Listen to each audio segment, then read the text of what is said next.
Здравейте, приятели! Днес сме решили да ви разкажем по повод, всъщност този въпрос беше така доста често задаван и в тази връзка сме решили да разтълкуваме темата за завета на Вишен и какво се случва през последните 1000 години. Защото много често се задава вече този въпрос и затова решихме, нали, днес, нали, да направим тая тема, за да обясним подробно. И така, здравей, Ванко, давам ти думата. Да Благодаря на обясниш. вас, на вашите зрители. Искам да обясня или по-скоро да направим една альтернативна ретроспекция на историята през погледа на завета на Вишин. Защото наистина а, нямат информация. Хората умишлено е укривана Да, тези 1000 години.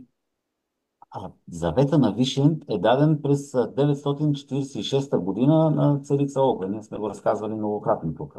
да. Тези завета на Вишен даден е на царица Олга като обращение на Вишен към царица Олга. Тя, бидейки в обряд, отишла е в древлянската земя, за да потърси сметка за тези, които са убили мъже й. а, а, цар Агария, или както е известен Игор. И там, на уж река, бидейки в молвление на около 40-я ден, 38-40 ден, е даден този завет от нашия отец, който се е явил, на който са били свидетели много хора, както и черноризец Григорий, както е написано в пластините, или това е Боян Мага, Светозар, третия син на Богорис. В завета ключовото, ключовото изискване, поставено от Вишен към нашите царе, е доброволният отказ от властта от страна на рода. Там в завета е казано да се разтвори сред народа, да се разтвори, за да се избегне проклятието. Защото царете от царе стават пазители на знанието си, без да губят достоинството си. Това е много важно да го разберат хората. А, Като нарушителите на завета на Вишен се наказват не само физически, там е казано, ще загинат не само тело, защото е малко. Тялото е временно, но и с душата и духът си ще загинат. И няма да ги допуснат до себе си и ще ги изтрия като буклук. А, в завета, основата на завета е пророчеството на Вишну по отношение на неговата след 1000 години мрак дъщеря. Значи, на царица Олга е показано, като е обяснено, че чрез нея ще се роди тази, която след 1000 години ще бъде твоята майка. И тя е майка на цялото човечество след 1000 години. Като нейната поява, раждането на нейната внучка ще отбележи краят на дните. Буквално така е казано на Завет. Краят на дните. И тя ще дойде, за да даде на народа тази нова сила. Като сребърната корона, сребърния венец, както е казано в Завета, ще бъде онзи артефакт, онзи генератор, който ще обедини родовете.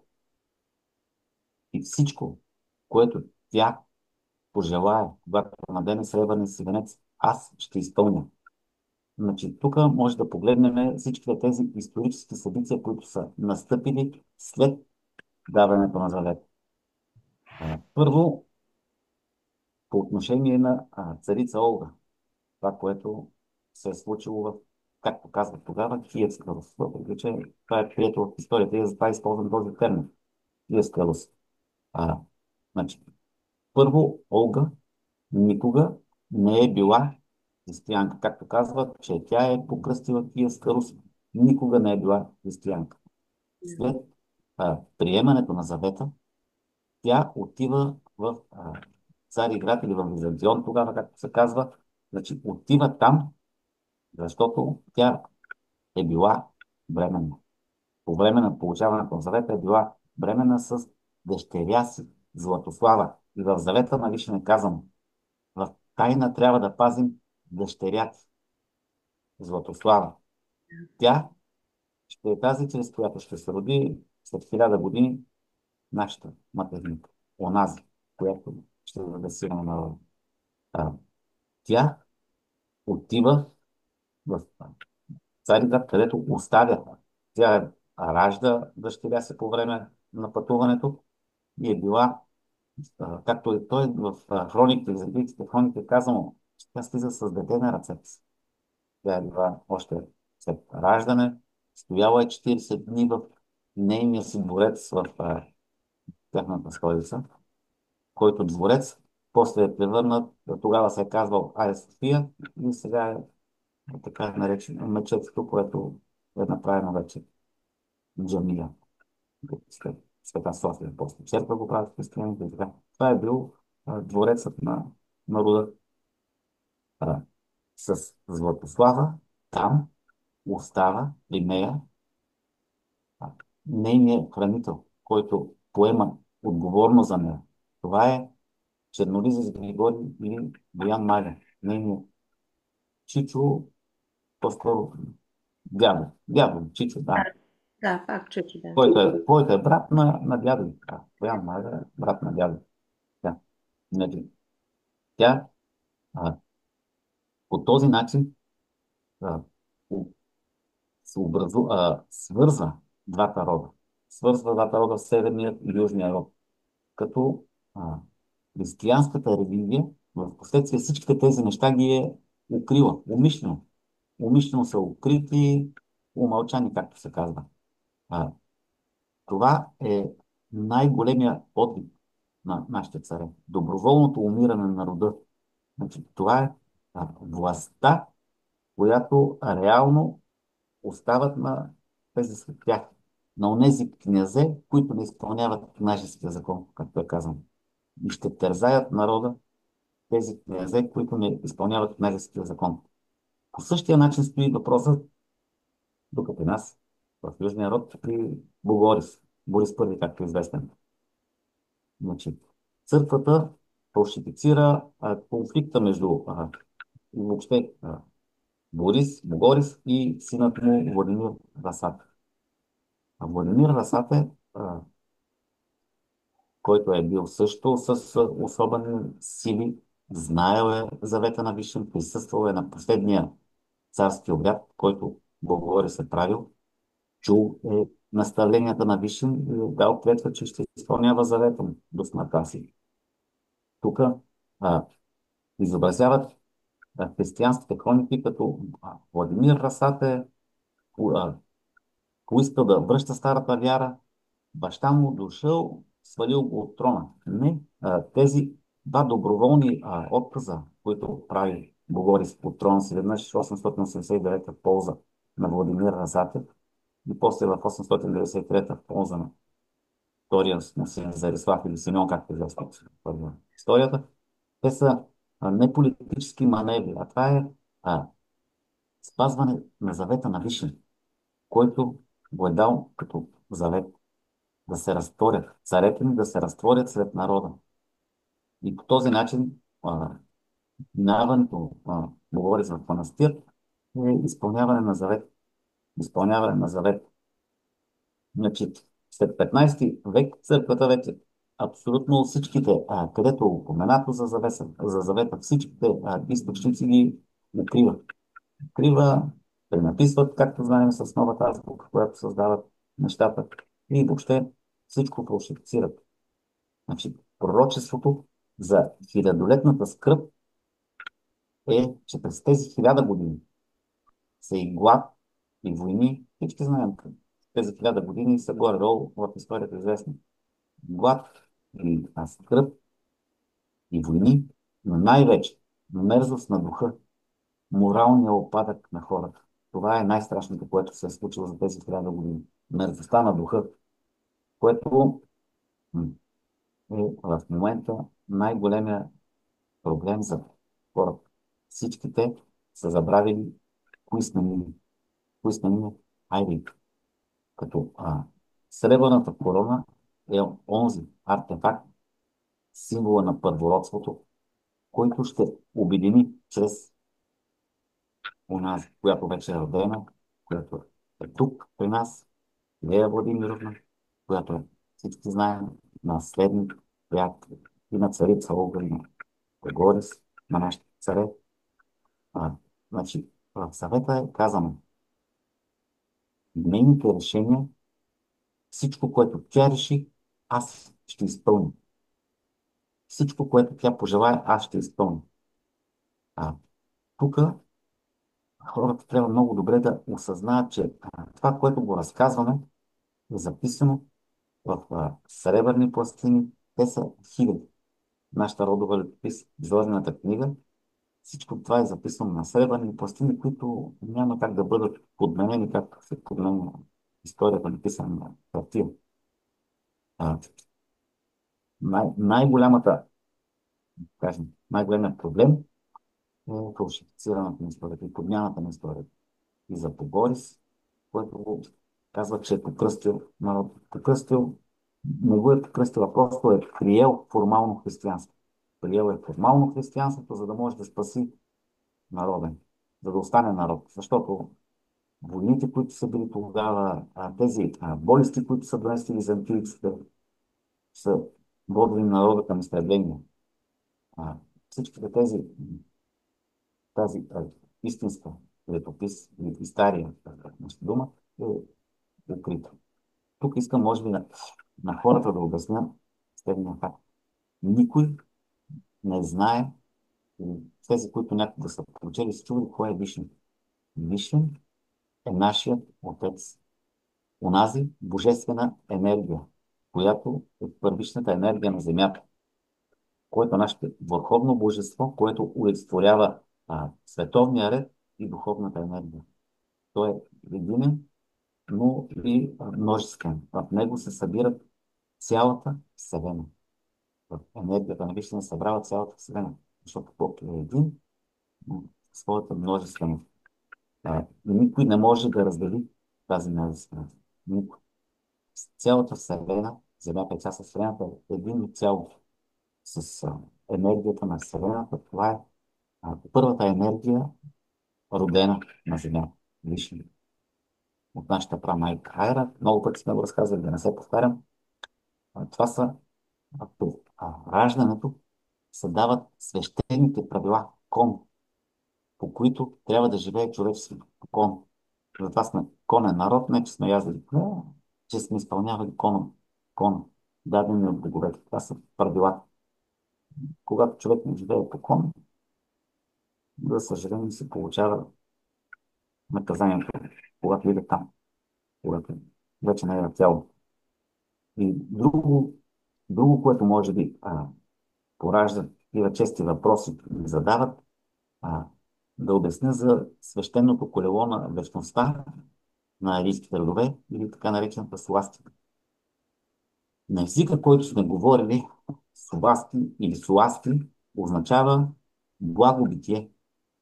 Благобитие, това е било едно молвление, видимо молвление и въплъщение в себе си на четирите сили. Свастиката знаем какво е. Свастиката тук са слънцето, това е вечната светлина, побеждаваща тъмнината. Това е огънят на рода, неугасващата връзка между поколенията, връзката между родовете. Живата вода, очистването и течението на времето, както и майката земя, плодородието и защита. Значи, свастиката, ако го разгледаме през призмата на геометрията, това е въртенето, лъчите на свастиката. Всички знаем какво са. Това са два лъча. Единият се върти по посока на Слънцето, а другият се върти в обратна посока. Значи този по посоката на Слънцето е лъчът на сътворението на явния свят, в който живеем ние. А другия лъч, те са постоянно, оттам е свастиката от сварти, както се казва. Сварти, въртя. Всички може да разберем за какво става дума. Другия лъч, който се върти в обратна посока, обратно на Слънцето, това е връзката с предците. Всичките тези тайни знания са хранени в родовете ни. Това са свастиката. Като тук са Лъчите са четири, като четирите годишни времена, като четирите стихии. Коловратът, това не е кръст, не е както е християните са го направили кръст, а това е където основата на свастиката е основата на рода. Точката, където е започнал рода. А, в народните традиции, в народните шивици, в народната памет е запазена свастика. Всички знаем, че има много артефакти, на които артефакти е изобразена свастика. По народните шивици, по народните носи. Значи, това е един вид защита. Защита, която се е поставила на различни места за различни поводи. На дрехите на родилката, на дрехите на бебето се е шила по определен начин. Това са били един вид защитни амулети или талисмани, както искат хората да го разбират. И това е. Както казах, те с два лъча, десен и ляв. Един е мъжкото начало, горния, десния лъч, мъжкото, долния, левия, женското начало. Те са винаги в равновесие. Тук искам, може би, да обясним и на нашите зрители, ще им е интересно, защо Хитлер е взел тези наши символи, за да може да ги направи хората, като чуят за те, Хитлер е обрал ние сме айрийци, от нашата прама Айра, не сме арийци. И кратко и краткото е връзката с прецикване с нашата прама Айра. Той я е обрал и е направил така, че хората като видят символа, нашия свещен символ, свастиката, да се сещат за нацисти. Да. Това е, за съжаление, което е направил и хората не го разбират. И затова в момента се изпорове. Това ли е наш символ на рода? Това е сварт. Това е ключът към портала на Земята. Пластиката, това е свещен символ, който е бил обект на буквално културен грабеж, да го кажем така, от страна на Китай. Затова хората трябва да осъзнават всичките тези неща. Ако има и други въпроси, с удоволствие бихме отговорили на тях. Но мисля, че това, което сега разказахме, трябва да го чуят, да се опитат да го осъзнаят. Ако са човеци, ще го осъзнаят. Нали? Ние не се обръщаме към всички, защото знаем, че повечето са хора и няма как да го осъзнат. На тях им изглежда като нещо измислено, някой задават въпроса къде ги измисляте. Не ги измисляме, всичко това е истина, само че трябва да го прекарате през сърцето си. И това са нашите свещени символи. Можем пак да разказваме по-нататък за саркофага, в който са мощите на царица Олга, който се ще приключи. Но това е Млечният път, нашата галактика Млечният път, това е свастичният тракт. Това е свастичният тракт. И ние трябва да го осъзнаем, да го разберем, че ако погледнете в снимки в Вселената космоса, ще видите, че Млечният път е буквално това. Два обратно въртящи се кръга. Два обратно въртящи се вихъра с лъчи. И когато лъчите са такива заоблени или пречупени, тук се разпространява енергията. А когато са прави лъчите, както е в кръста, тук е мъртво, няма движение. А когато лъчите са поставени в кръг, това е вечността. Навремето кръга е вечността. Това изобразява вечността. И съответно, като се поставя този символ на знаме, това е нещо, което да води народа напред. Знанието, което да води народа. Мисля, че това е достатъчно за това предаване. Аз ще се радвам, ако има въпроси да задават нашите зрители. И това, което би ги помолил, е да се абонират за нашия канал, ако им харесва това, което разказваме, да харесат канала. Това за тях е лесно, а за нас ни помага за придвижването на канала по алгоритъма на YouTube. Да. Да може да достига до повече хора. Колкото повече се разпространява, И толкова. ако някой има желание от чисто сърце и душа, съответно може да помогне за нашето развитие, за това, което целим да направим. Да съберем, да събудим отново българският народ да стане онзи велик народ, който сме били. Който сме били и който сме забравили кои сме ние. Родовата ни памет са я изтрили. Така че благодаря на всички зрители, за всичките коментари, за всичките лайкове, които са поставили. А, Това, което се стремим е да отговаряме и да даваме все повече нова информация и нови неща. Да разпространяваме истината. Това е Да, най-важно. Нашата задача е това. Да да. разпространим истината и да може, нали, да достигне доколкото се може повече хора.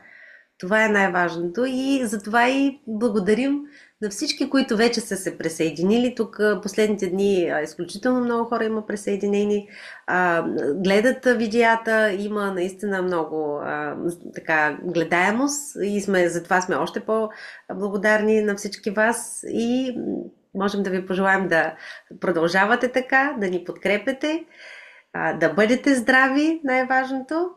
И продължаваме да ви предаваме информацията такава каквато е от източника. Благодарим ви за вниманието. Благодаря, Ванко, и на теб още един път за изчерпателният отговор. И мисля, че отговорихме наистина много добре на този въпрос, който много пъти вече беше задаван. И така, нашите зрители мисля, че ще си отговорят на доста въпроси, защото в отговора ти имаше засегнати няколко, нали, въпроса, така че мисля, че стана ясно. Абсолютно И, и, подробно всичко. и последно един въпрос за размисъл. Защо идва на власт Самуил след синовете на Петър? Роман и Борис II. Много ще се радвам, нека ако се отговори. А, Ако не, ще се другия път. точно така, да. Оставаме, нали, като въпрос Така, за размисъл. да. Да, точно. Тема равенства за следващия път. Да, Нека така. И говоря. нали, ако нали, няма други въпроси, можем да отговорим Ако на... няма познали, ще го кажем следствие. Точно така, да, задължително. Точно. Еми, точно ще имаме, нали, следваща тема. Ето. Да, с удоволствие. Ако с удоволствие, нали, ще задълбочим. Благодаря ви, приятели, и до следващото ни видео. До нови срещи, благодаря. Нови срещи!